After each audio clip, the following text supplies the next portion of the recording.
A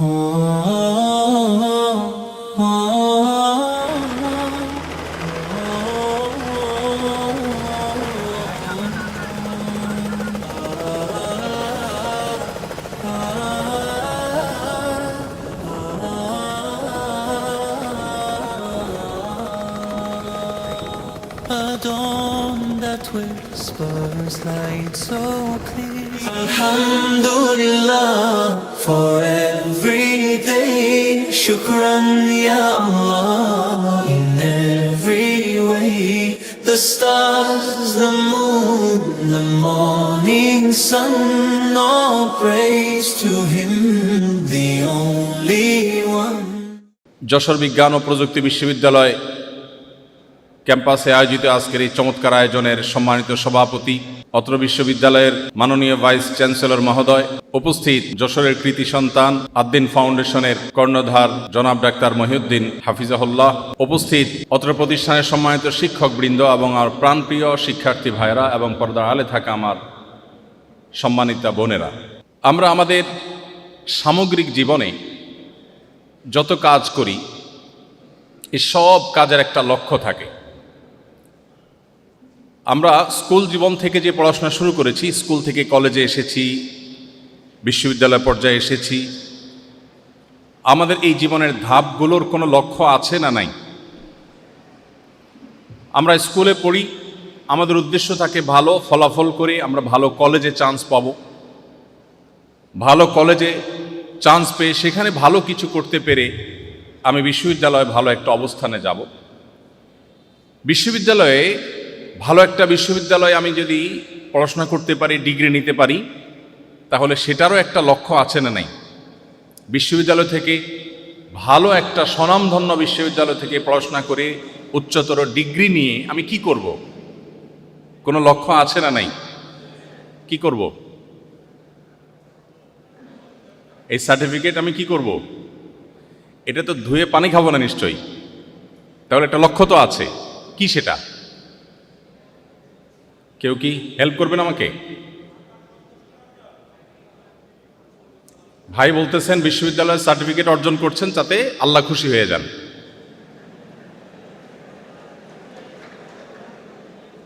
ওনার উত্তরটার সাথে কি আপনারা একমত? ডেফিনেটলি না। মানুষ বিশ্ববিদ্যালয়ে পড়ে, তার একটা লক্ষ্য আছে না নেই? আপনারা যারা পড়ছেন আপনাদের লক্ষ্য আছে না? তাহলে উত্তর দিতে আপনাদের কষ্ট হচ্ছে কেন? আমরা যে উদ্দেশ্যে বিশ্ববিদ্যালয়ে ভর্তি হয়েছি সেটা বলতে আমাদের অসুবিধাটা কোথায়? এক ভাই বলেছেন মানব সেবা। কেন ভাই, বিশ্ববিদ্যালয়ে না পড়লে মানব সেবা করা যায় না? হ্যাঁ, আরেকজন বলেছেন এদিক থেকে কি যেন,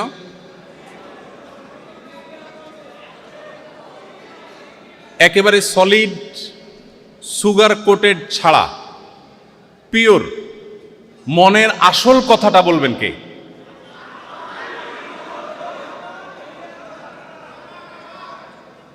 এটা হলো সঠিক উত্তর এবং রিয়েল উত্তর। আমরা যে কোনো কিছু মানুষের কাছে বলার সময় একরকম জাহির করি আর ভেতরে নিজের আরেকটা রূপ থাকে, ঠিক না বেঠিক? একজন ইমানদার তিনি সবসময় চেষ্টা করবেন তিনি যা বিশ্বাস করেন তিনি সেটাই বলবেন। এই যে ধামাচাপা দিয়ে একটু ধানাই পানাই করে একটু ঘুরিয়ে পেঁচিয়ে ইনিয়ে বিনিয়ে ঘুরিয়ে পেঁচিয়ে কথাবার্তা বলা, এটা বিশেষ করে আমরা যখন গুরুত্বপূর্ণ কোনো আলাপে যাই তখন সেটা আমাদের জন্য সহায়ক হয় না। ধন্যবাদ, আপনারা সবাই প্রায় একমত হয়েছেন এবং সমস্যারে বলেছেন। আমরা বিশ্ববিদ্যালয়ে ভর্তি হয়েছি কেন? কারণ আমরা আমাদের উন্নত কেরিয়ার গড়ে তুলতে চাই, ঠিক না? আমরা এখানে পড়াশোনা করার মধ্য দিয়ে একটা ভালো সামাজিক অবস্থানে যাব, ভালো একটা চাকুরি পাবো, ভালো একটা কোম্পানিতে জব করব, সরকারি বেসরকারি প্রতিষ্ঠানে ভালো একটা পজিশনে যাব। বিশ্ববিদ্যালয়ে পড়ুয়া না হলে, এখান থেকে উচ্চতর ডিগ্রি না নিলে আমি সেটা করতে পারবো না। তাহলে আমার বিশ্ববিদ্যালয়ে পড়ারও একটা লক্ষ্য আছে। লক্ষ্যটা তো পরিষ্কার নাকি? কি সেটা? উন্নত কেরিয়ার গড়া। এ ব্যাপারে কারো ভিন্নমত থাকলে হাত তুলতে পারেন। কারো কোনো ভিন্নমত আছে? আমরা বিশ্ববিদ্যালয়ে পড়ি বা সারা বিশ্বময় যে মানুষ পড়ে, মূলত এটা নিজের কেরিয়ারটাকে উন্নত করবার প্রয়োজনে, ঠিক কিনা বলেন? আচ্ছা, আপনি বিশ্ববিদ্যালয় পড়াশোনা শেষে একটা ভালো কোম্পানিতে জব করলেন, হ্যান্ডসাম একটা স্যালারি আপনি পাচ্ছেন, বড়সড় একটা চেয়ার পেয়েছেন, বিশাল পাওয়ার আপনি হোল্ড করছেন, অনেক কাজ করার সুযোগ পাচ্ছেন। আপনি যে কোম্পানির জব পেয়েছেন সেই কোম্পানিতে আপনি যে জব করছেন সেটা কেন করছেন? আমরা বিশ্ববিদ্যালয় থেকে এখন জবে চলে গেলাম, কর্মজীবনে প্রবেশ করলাম। তো কর্মজীবনে আমরা কেন যাচ্ছি? এক যুবক উত্তর দিয়েছে বিয়ে করার জন্য। মন্দ হয় নাই উত্তরটা, কারণ বিয়ে না করলে, আপনার চাকরি না করলে তো মেয়ের বাবারা মেয়ে দিবে না, খুব সঙ্গত কারণ। প্রশ্ন হলো, আমি কোম্পানিতে জব করছি, প্রত্যক্ষভাবে বলতে গেলে আমার ভালোভাবে চলার জন্য একটা অ্যামাউন্ট মান্থলি সে আমাকে দিবে, ঠিক না? আচ্ছা, মান্থলি আমাকে, আমি যে কোম্পানিতে জব করছি সেই কোম্পানি আমাকে মান্থলি যে একটা অ্যামাউন্ট দিবে, সেটা যেই ফিগারই হোক না কেন, খুব হ্যান্ডসাম ফিগারই ধরে নিলাম, এটা দিয়ে আমি কি করব? আপনারা আমাকে একটু হেল্প করলে ভালো হয়। ফ্যামিলি চালাবো, নিজে ভালো করে চলবো, আমার ফ্যামিলিকে ভালোভাবে চালাবো। এটা দিয়ে আমি কি করব? মানে ফ্যামিলি আমি কেন চালাবো বা আমি নিজে ভালোভাবে কেন চলবো? আমি কি বোঝাতে পারছি আপনাদেরকে? কোম্পানি আমাকে একটা হ্যান্ডসাম স্যালারি দিবে, সেটাতে আমি খুব ভালো করে খেয়ে পরে বেঁচে থাকবো, আমার ফ্যামিলিকে খুব ভালোভাবে জীবনযাপন করবার ব্যবস্থা আমি করব। এটা কি কারণে? মানে আমি কেন ভালোভাবে বেঁচে থাকবো, তারা ভালোভাবে বেঁচে থাকবে, এটার একটা লক্ষ্য থাকবে না? এই বেঁচে থাকাটার উদ্দেশ্যটা কি? আমি বোধহয় বুঝাতে পারিনি আপনাদেরকে। আপনারা কি আমার প্রশ্নটা বুঝতে পেরেছেন? আপনার জীবনের একেবারে চূড়ান্ত পর্যায়ে চলে আসছে, কর্মজীবনে প্রবেশ করেছেন। কর্মজীবনের এই যে সময়টা, এই সময়টাতে আপনি সরকারি বেসরকারি যে কোনো প্রতিষ্ঠানে কাজ করেন, আপনাকে একটা স্যালারি দিচ্ছে। এই স্যালারির বিনিময়ে আপনি তাকে সার্ভিস দিচ্ছেন। সারা জীবন স্কুলে যা পড়েছেন, কলেজে যা পড়েছেন, বিশ্ববিদ্যালয়ে যা পড়েছেন, এই সব পড়ার মূল উদ্দেশ্য হলো এই চাকরিটা, ঠিক কিনা বলেন? এই চাকরির পরে যে টাকাগুলো পাচ্ছেন, ওইটা দিয়ে আপনি নিজে বেঁচে থাকছেন, নিজের ফ্যামিলিকে বাঁচিয়ে রাখছেন ভালোভাবে। এই বেঁচে থাকাটা কিসের জন্য? আমরা বাস্তবতা বলি, বাস্তবতা বলি। আমাদের সমাজে যা দেখছি সে কথাটা আমরা যদি বলি, তাহলে সেক্ষেত্রে সত্যি বলতে পৃথিবীর বেশিরভাগ মানুষ জানে না সে কেন বেঁচে থাকে। পৃথিবীর বেশিরভাগ মানুষ জানে না কেন সে নিজের জীবনকে বাঁচিয়ে রাখে। আমি যেটাকে অন্যভাবে বলি, আপনারা যদি মনে কষ্ট না নেন, অনুমতি দেন, আমি এটাকে একটু ঘুরিয়ে বলি, এটার বাস্তব চিত্রটাকে তুলে ধরবার জন্য।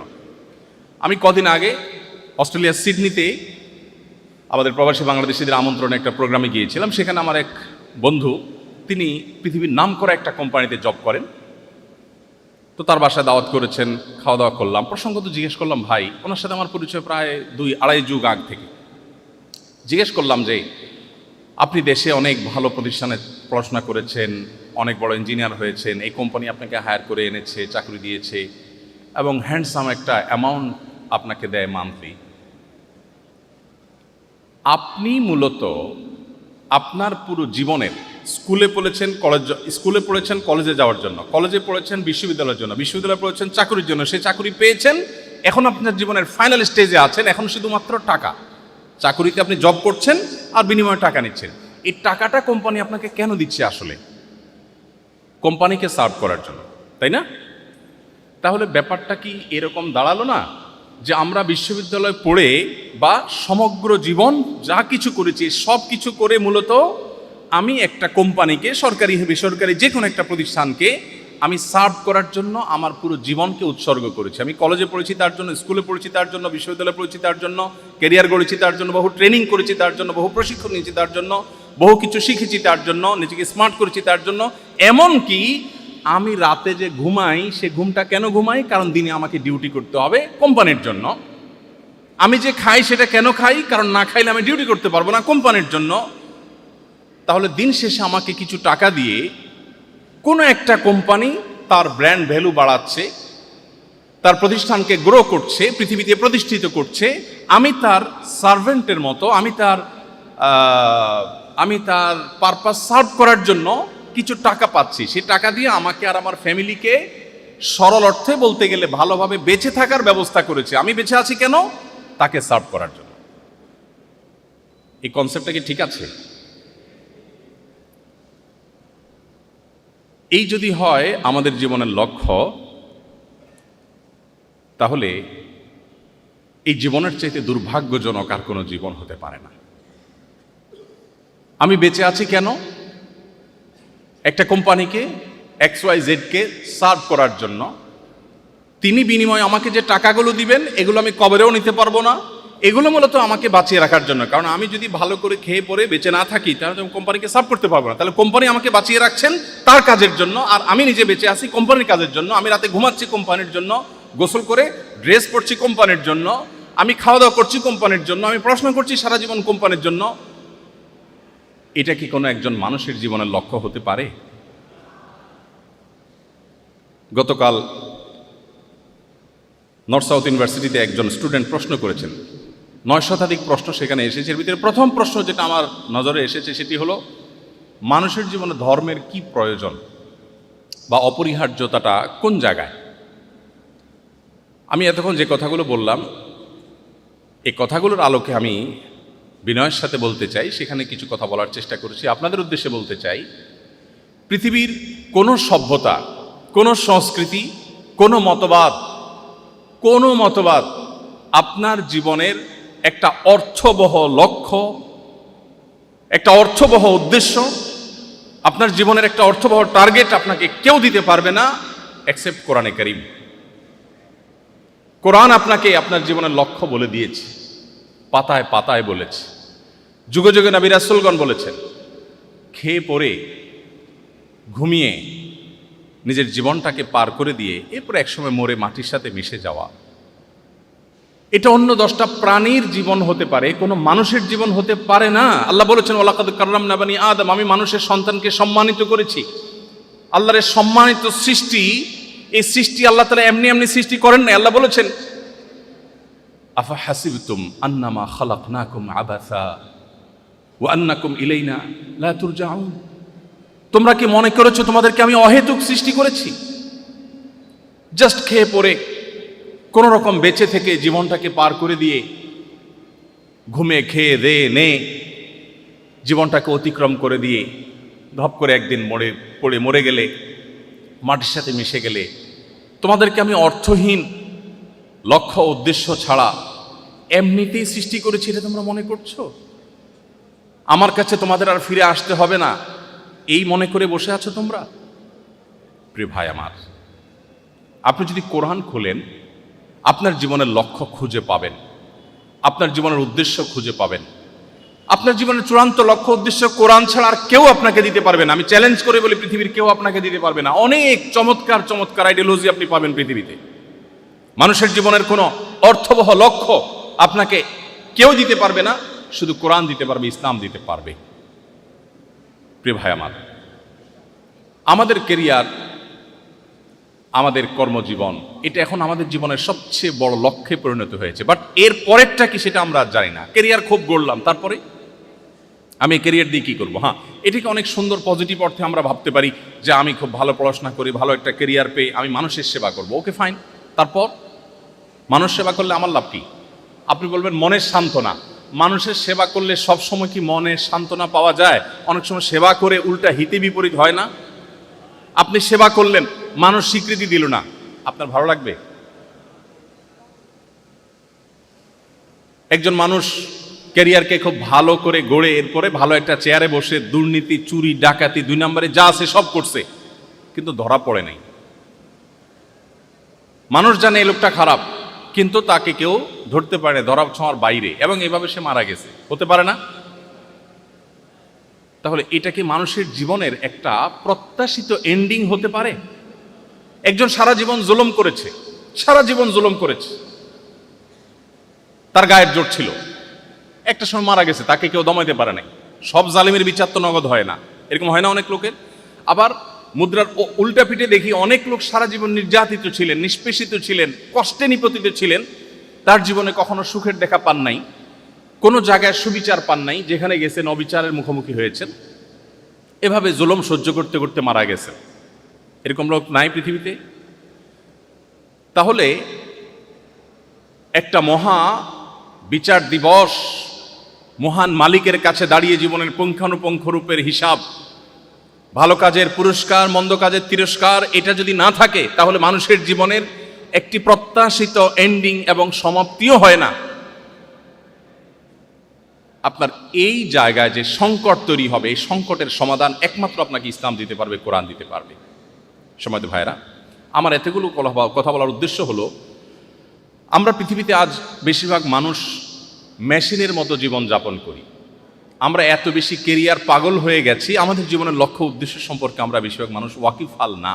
আমি কেন বেঁচে আছি, আমি কেন বেঁচে থাকবো, কার জন্য বেঁচে থাকবো, বেঁচে থেকে আমার কি হবে, আমি মানব সেবাই করলাম, তাতে মানব সেবা করে মানুষকে খুশি করতে পারলাম না, মানুষ ভুল বুঝলো, হতে পারে, তাহলে তার পরের চ্যাপ্টার কি, আমি দুঃখ নিয়ে চলে যাব? এটা কি কোনো সুবিচার হলো? এটাই কোনো সফল সমাপ্তি হলো? কোরআনে কারিমের পাতায় পাতায় আল্লাহ তাআলা আমাদের জীবনের লক্ষ্য উদ্দেশ্য বলেছেন। প্রিয় ভাইরা আমার, আপনি যদি নিজেকে ইমানদার হিসেবে গড়ে তোলেন, আপনি যদি শুধুমাত্র মুসলিম বাই চান্স না হয়ে মুসলিম বাই চয়েস হন, আপনি যদি শুধু শুনে শুনে মুসলিম না হয়ে যদি জেনে শুনে মুসলিম হন, আপনি যদি কোরআন পড়ে মুসলিম হন, আপনি যদি হাদিস পাঠ করে মুসলিম হন, আপনার আইডেন্টিটি,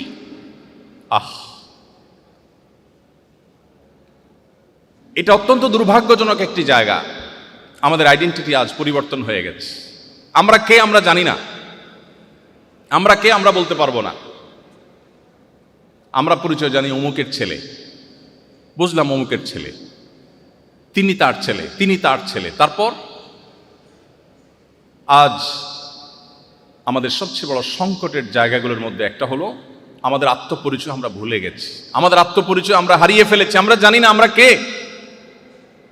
আমাদের মূল পরিচয় হলো আমরা মহান সৃষ্টিকর্তা আল্লাহ রাব্বুল আলামিনের দাস। আমরা কার দাস? আল্লাহর দাস। দাস শুনতে একটু খারাপ লাগতেছে? কি বলে? আধুনিক পৃথিবীর 2025-এর দুনিয়াতে দাঁড়িয়ে এই লোক আমাদেরকে দাস বলছে। মানুষ আবার দাস হয় কিভাবে? মানুষ তো স্বাধীন সত্তার নাম। আমাদের এই শব্দ শুনতে হয়তো খারাপ লেগে থাকতে পারে।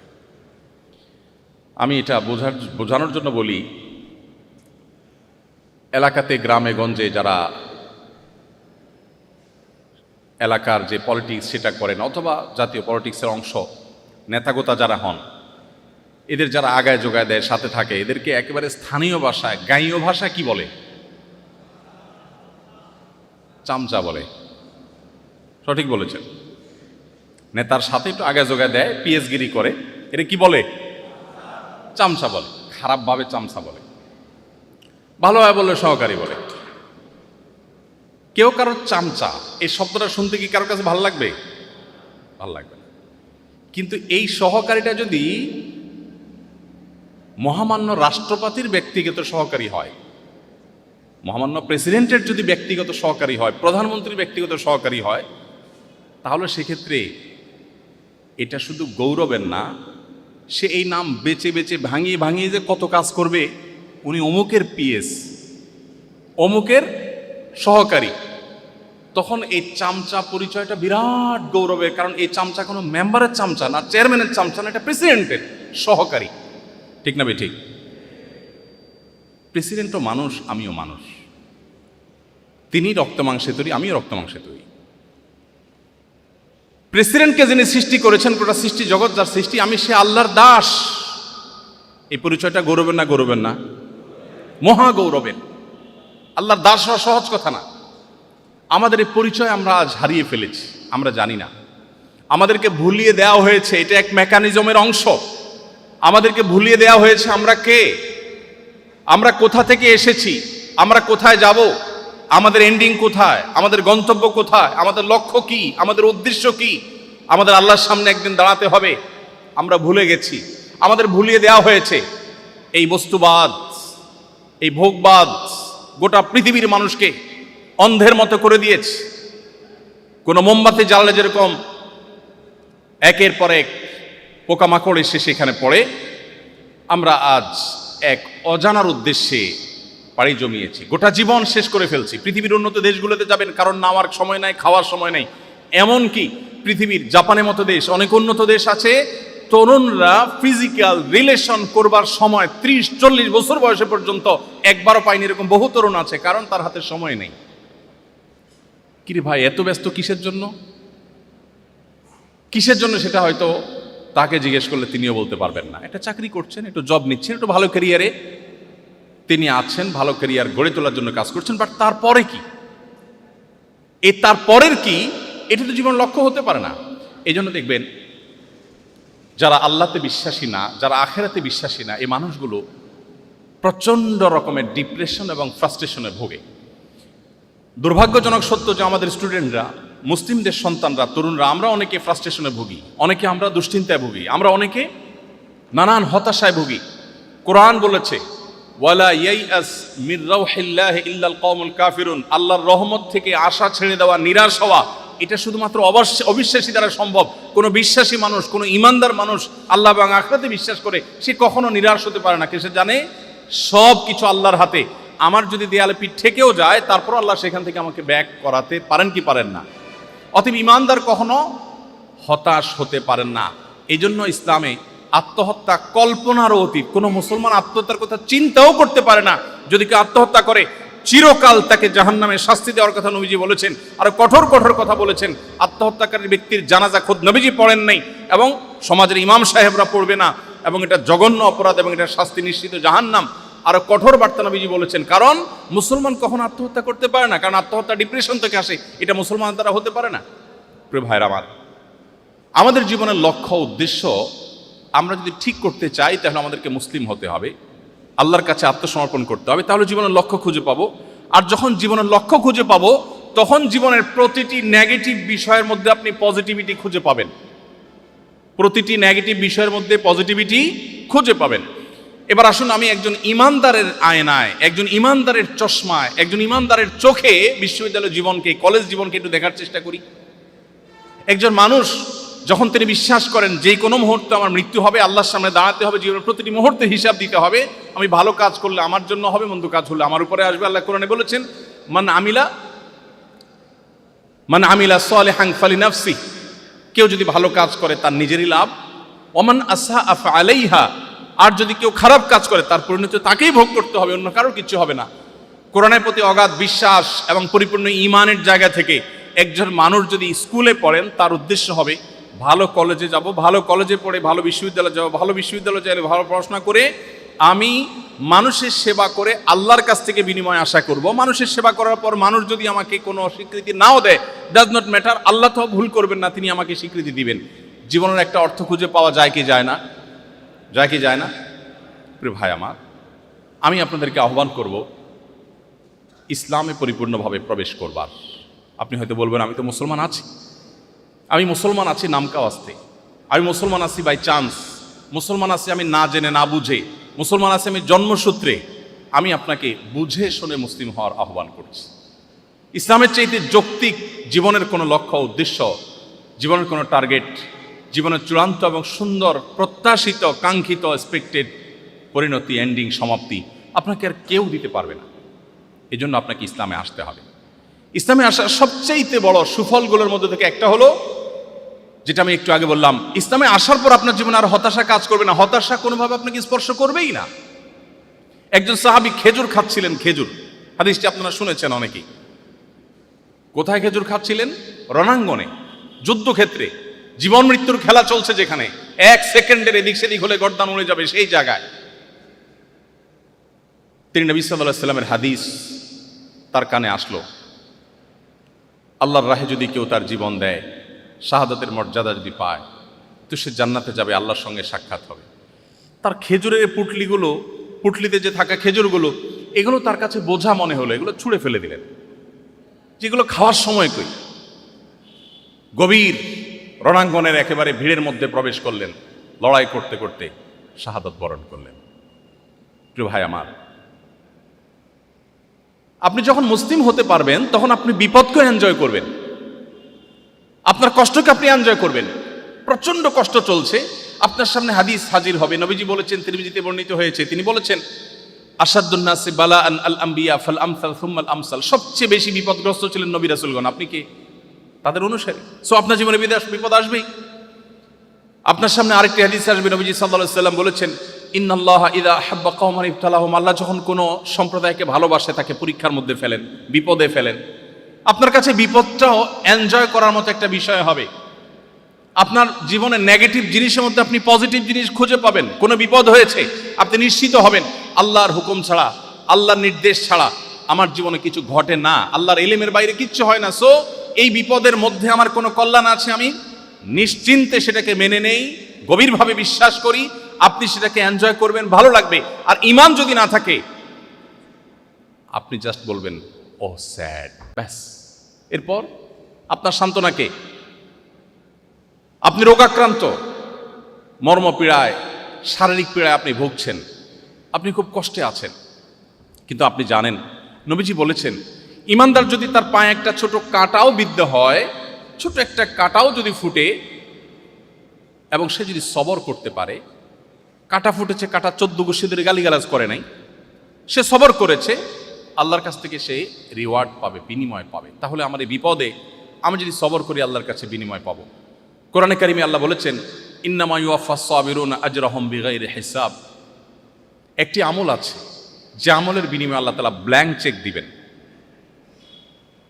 ব্ল্যাঙ্ক চেক, ব্ল্যাঙ্ক চেক তো বুঝি আমরা।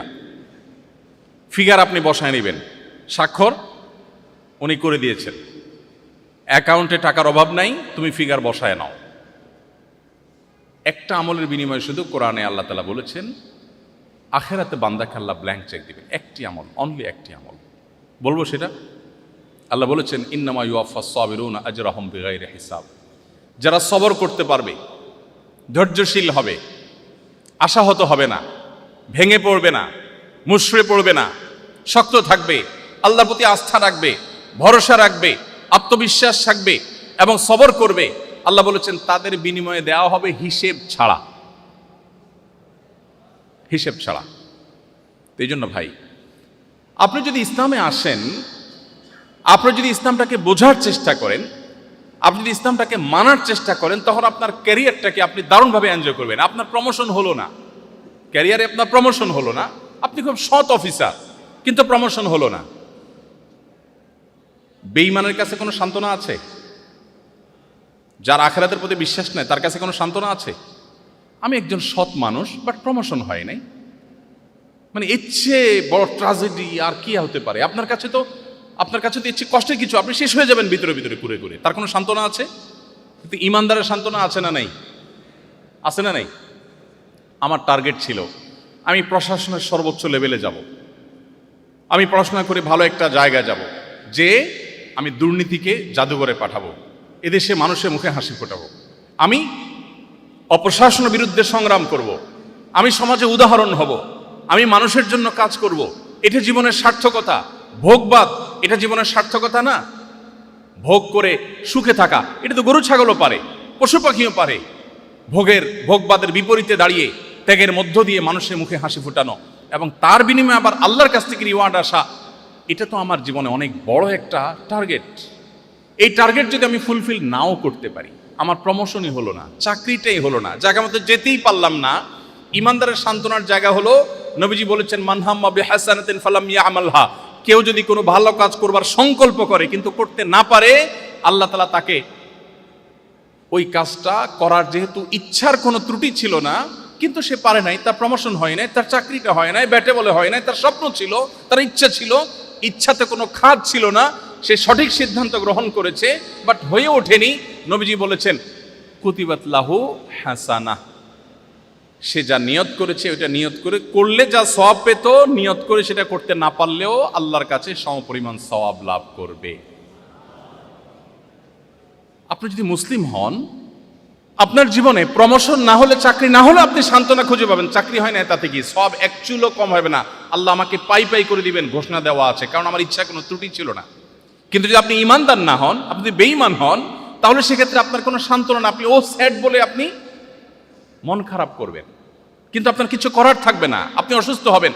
এই জন্য পৃথিবীতে কেউ যদি সুখ চায়, আল্লাহ কোরআনে এমনিতে বলেন নাই, আল্লাহ বিযিক্রিল্লাহি তাতমাইন্নুল কুলুব, যদি কেউ সুখ চায়, কেউ যদি মানসিক প্রশান্তি চায়, সেজন্য আল্লাহর স্মরণ করে। আল্লাহর স্মরণ করলে তার অন্তর এমনিতেই প্রশান্ত হয়ে যাবে। আল্লাহ আমাদের সবাইকে মুসলমান হওয়ার তৌফিক দান করুন। প্রিয় ভাইয়েরা আমার, আমাদের সবচেয়ে বড় পরিচয় আমরা মুসলমান, এই পরিচয়টা আজ হারিয়ে গেছে। আমাদের পেশাগত পরিচয়, আমাদের অন্যান্য পরিচয়গুলো আজ আমাদের মূল পরিচয়কে ছাপিয়ে গেছে। আমাদের মূল পরিচয়কে পিছনে ফেলে অন্যান্য পরিচয়গুলো বড় হয়েছে।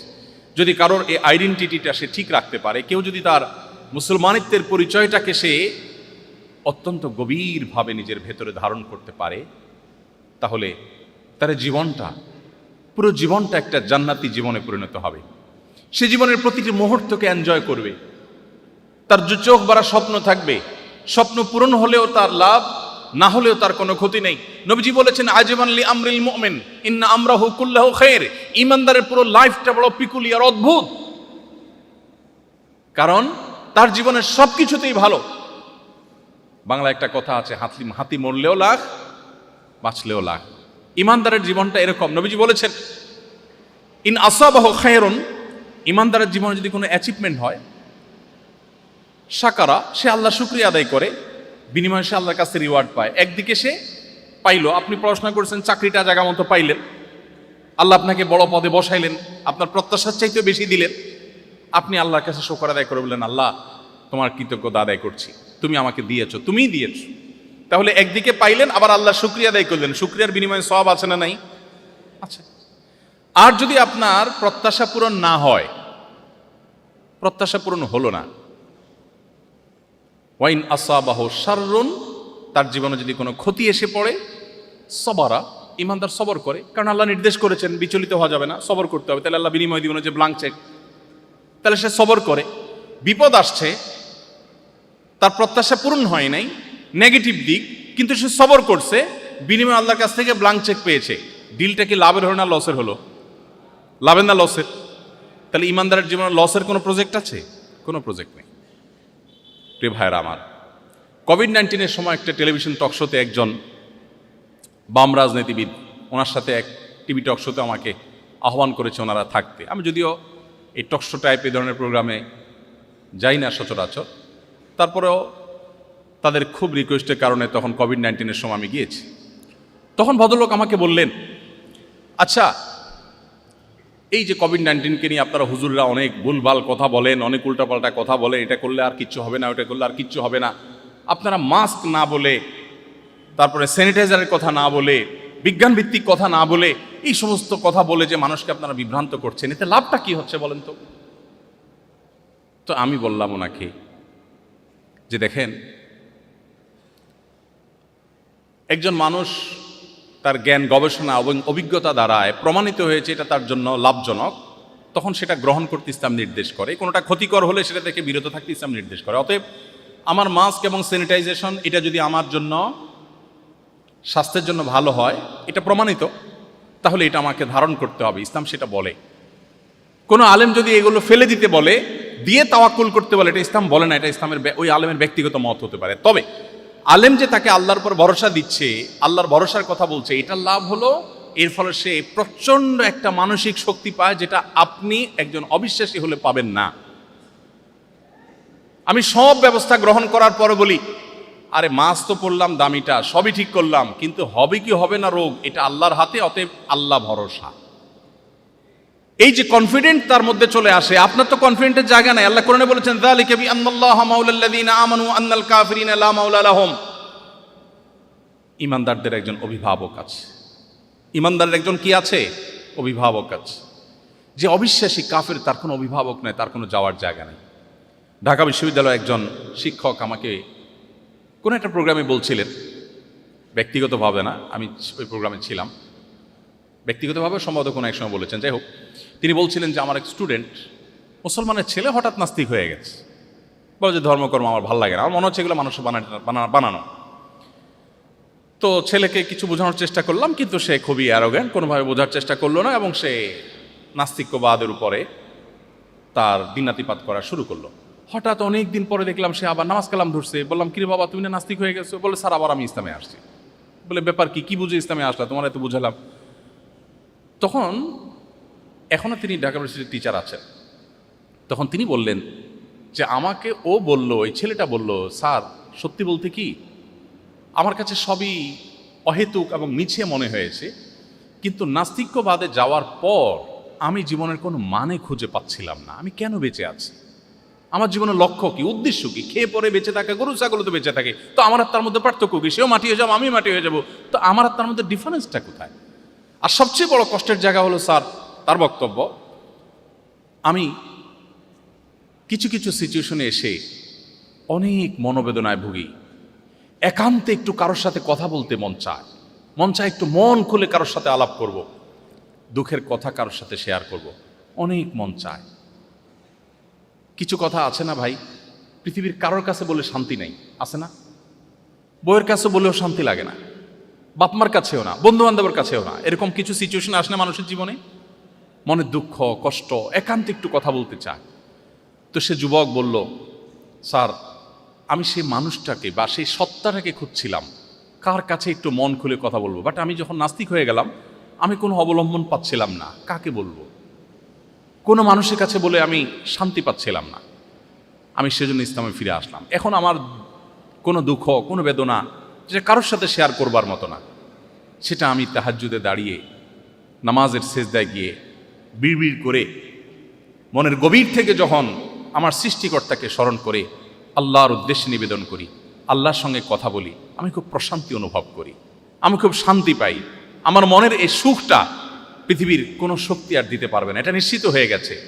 সেজন্য আমি ইসলামে ফিরে এসেছি। ভাইরা আমার, আপনাদের কেরিয়ার, আপনাদের শিক্ষা জীবন থেকে কর্মজীবন পর্যন্ত, আপনার ধর্মীয় পরিচয়, আপনার দাওয়াতি রোড ম্যাপ, এই সব কিছু নির্ভর করে আপনার আইডেন্টিটির উপরে। হু আর ইউ, আপনার পরিচয়টা আসলে কি? আমাদের পরিচয়, আমরা গোলাম, আল্লাহর গোলাম। কার গোলাম? আল্লাহর গোলাম। আমরা এসেছি, আমাদের সৃষ্টি করেছেন কে? আল্লাহ। আমাদের জীবনের সব কিছু কার নিয়ন্ত্রণে? আমরা কার কাছে ফিরে যাব? ইন্না লিল্লাহ, ইন্না লিল্লাহ। আমরা সবাই কার? আল্লাহর। ওয়া ইন্না ইলাইহি রাজিউন, আমরা সবাই ফিরে যাব কার কাছে? আল্লাহর কাছে। এটা একটা চেতনা। এই চেতনা যদি আপনার হৃদয়ের গভীরে আপনি গেঁথে ফেলেন, আপনাকে আমার আর রোড ম্যাপ দিতে হবে না, রোড ম্যাপ আপনি নিজে খুঁজে পাবেন। কোরআন আপনাকে বলেছে এই পথে চলো, আপনি চলবেন। আপনাকে বলেছে এই পথে চলুন, আপনি চলবেন না। কোরআন বলেছে এটা খাও, আপনি খাবেন। কোরআন বলেছে এটা খাবে না, আপনি খাবেন না। কারণ আল্লাহ আপনাকে গাইড করছেন কোরআনের মাধ্যমে, কারণ আল্লাহ আপনাকে জান্নাতে নিতে চান। এই কোরআন আপনাকে জান্নাতের পথে গাইড করবে। শুধু জান্নাত নয়, দুনিয়াতে আপনাকে সুখ এনে দিবে, প্রশান্তি এনে দিবে।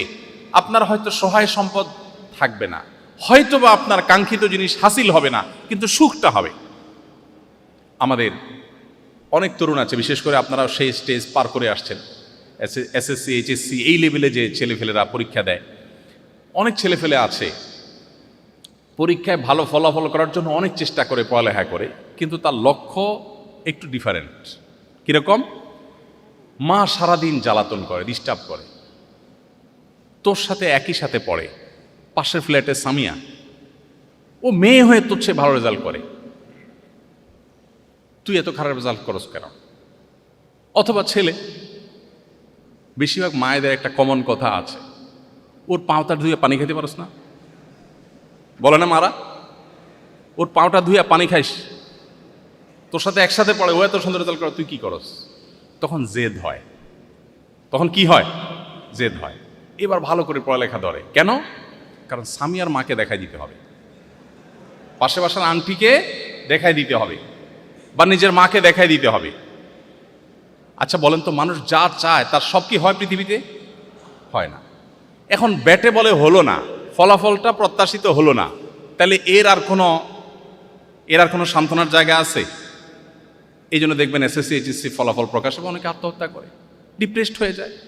কিন্তু একজন ইমানদার, সে তো কাউকে দেখাবার জন্য করবে না, সে বলবে আমি ভালো কিছু করতে চাই, ভালো কলেজে যাই, ভালো বিশ্ববিদ্যালয়ে যাই, আমি দেশটাকে কিছু দেব, আমার আল্লাহর কাছ থেকে রিওয়ার্ড পেতে চাই, মানুষের কাছ থেকে কোনো প্রত্যাশা নাই। কেউ আমাকে থ্যাঙ্কস বললেও আসা যায় না, থ্যাঙ্কস না বললেও কিছু আসা যায় না। কোরআন বলেছে ويطعمون الطعام على حبه مسكينا ويتيما واسيرا انما نطعمكم لوجه الله لا نريد منكم جزاء ولا شكورا।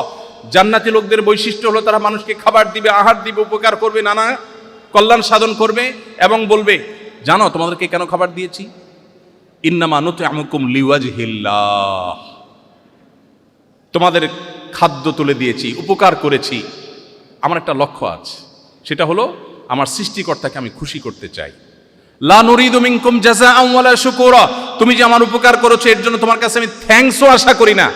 তুমি থ্যাঙ্কস দিলা, তোমার দায়িত্ব, সেটা কৃতজ্ঞ হও, এটা তোমার কর্তব্য, সেটা তোমার বিষয়, বাট আমি তোমার কাছ থেকে সেটা এক্সপেক্টও করি না, আমি আল্লাহর কাছ থেকে থ্যাঙ্কস আশা করি। আপনি বলেন, এই উদ্দেশ্য নিয়ে কেউ যদি পরীক্ষা দেয় আর ওই যে পাশে বাসার আন্টিকে দেখানোর উদ্দেশ্য না থেকে তার উদ্দেশ্য থাকে আল্লাহকে খুশি করবার রাস্তায় সে যেতে চায়, যদি সে সেটা করতে নাও পারে, তার সান্ত্বনা আছে না নাই? কি সান্ত্বনা?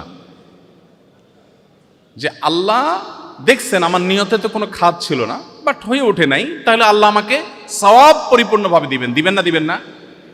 এই জন্য ভাই, অ্যাজ এ স্টুডেন্ট, একজন কর্মজীবনের একজন কর্মযোদ্ধা, কর্মবীর হিসাবে আমাদের জীবনের লক্ষ্য নির্ধারণ করতে হবে। আমরা সবাই মুসলিম হয়ে বাঁচবো, মুসলিম হয়ে মরব। ইন্না সলাতি ওয়া নুসুকি ওয়া মাহইয়ায়া ওয়া মামাতি লিল্লাহি রাব্বিল আলামিন।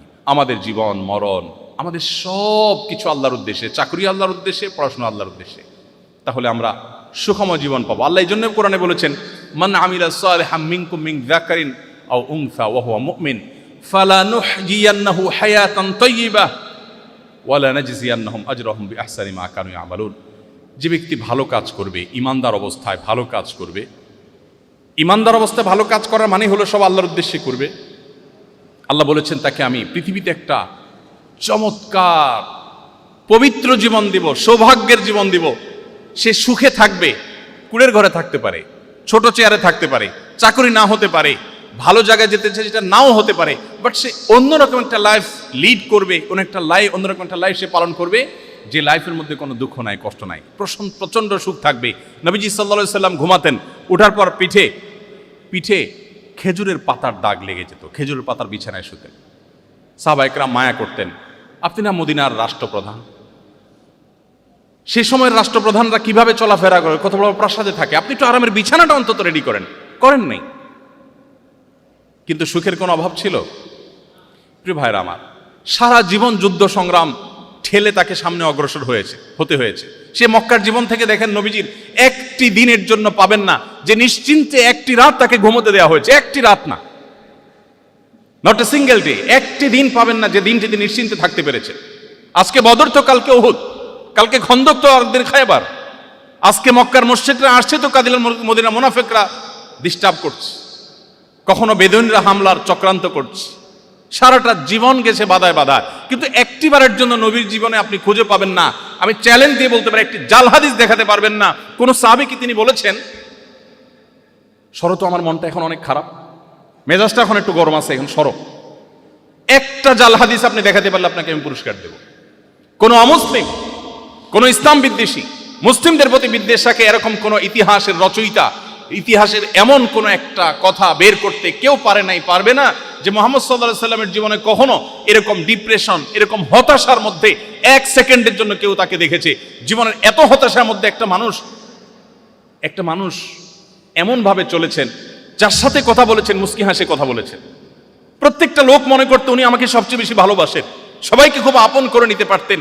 এত বাধার মধ্যে, এত বিপত্তির মধ্যে, খেজুর পাতার বিছানার মধ্যে শুয়ে পেট ভরে কোনোদিন একটি বেলার জন্য উদরপূর্ণ করে খাবার খাওয়ার সুযোগ পান নাই, ক্ষুধার কারণে পেটে পাথর বাঁধতে হয়েছে এবং একের পর এক বাধা বিপত্তির মুখে পড়তে হয়েছে।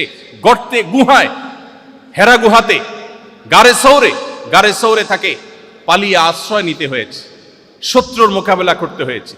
এত বাধার পরও জীবনে একটিবারের জন্য তার কোনো সহচর, শত শত হাজার হাজার লাখো সাহাবী, তার পরিবারের সদস্য, কারো কাছ থেকে একটিবারের জন্য পাওয়া যায় না তিনি বলেছেন, ও শরত আমার এখন মেজাজটা গরম আছে। আমরা বলি, আমি বলি, আপনি বলেন, তিনি বলেন নাই। কি সেই সুপ্ত শক্তি ছিল তার মুখে সবসময় হাসি ঝুলিয়ে রাখতো? এত বাধার পরেও একটা লোক সুখে কিভাবে থাকতে পারে? সেই সিক্রেটটা হলো কোরআনে কারীম, সেই সিক্রেটটা হলো হাদিসে রাসূল, সেই সিক্রেটটা হলো ইসলাম।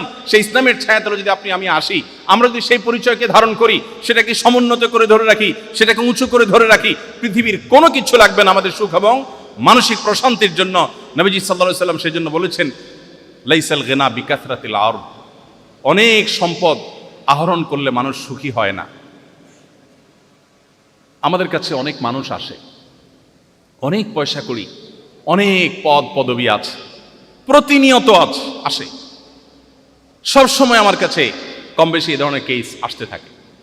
পাওয়ারফুল পলিটিশিয়ান, মানুষ অনেক কিছু মনে করে জানে, পাওয়ারফুল ব্যবসায়ী, অনেক প্রভাব প্রতিপত্তি, মনের বেদনার কথা মাঝে মধ্যে আমাদের মতো হুজুরদের কাছে এসে শেয়ার করে, চোখের পানি অঝোর ধারা ফেলতে থাকে।